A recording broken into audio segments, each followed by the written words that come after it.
Hi, today we're going to talk about CITO. CITO, it is the latest craze. Do you CITO?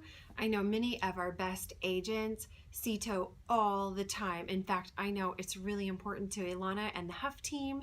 I know the Tim Kirk team, oh yeah, they CITO all the time. Vincent Morris, Brian DeVore, the Edwards team, they CITO all the time. Do you CITO? Because success does leave clues. And if you want to be more successful, then CITO. Okay, so what the heck is CITO? CITO. Come into the office. You have got to come into the office more often. This is where the language of real estate is being spoken, where you're going to hear the good, the bad, the ugly, everything that is going on. And in a changing market like this, it's really important for you to stay on top of everything. Now, I'm not recommending that you come into the office Monday through Friday from 9 to 5. You won't make any money if you're doing that unless you're on the phone lead generating the whole time. Anyway, no one's going to do that. But I do recommend that you do have a few days a week at least, that you're here for a few hours each week to really get caught up on things, do your prospecting, check in with the transaction coordinator, check in with our lender, check in with me. I'd love to go over your business plan with you. We're here to help you with everything that you're doing, whether it's taking a listing, looking at your comparative market analysis, figuring out how to create buyer loyalty and create a sense of urgency, all really important stuff right now. Speaking of that shifting, changing market, I will put out something here next week based on the CAR convention that I was at yesterday, and our economist Leslie Appleton Young gave some really great insight as to what's going to happen with 2019. And here's what you probably are already experiencing: a little bit of a slowdown, and what we're going to see is some stabilization.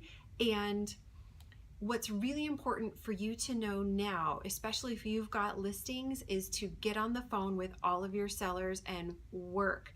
What that means is take a really good look at comparative market analysis. If you haven't recently, take a look at the comps. What is your current competition? What else is for sale? And not just only in that neighborhood, what else would a buyer be looking at within a 5-mile, maybe even 10-mile radius? I know for appraisal purposes, blah, blah, blah, you've got to look at the neighborhood, but if I'm a buyer, where else am I looking?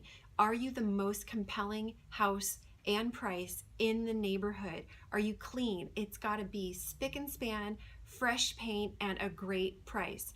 I've been through shifting markets before, and you can make a lot of money on the way up and you can make a lot of money on the way down too, but you've got to be on it and really paying attention. My best recommendation for those of you with listings right now, be looking at them every 10 to 14 days, and depending on that price point, be talking to the seller about a price improvement of about 5 to 10%.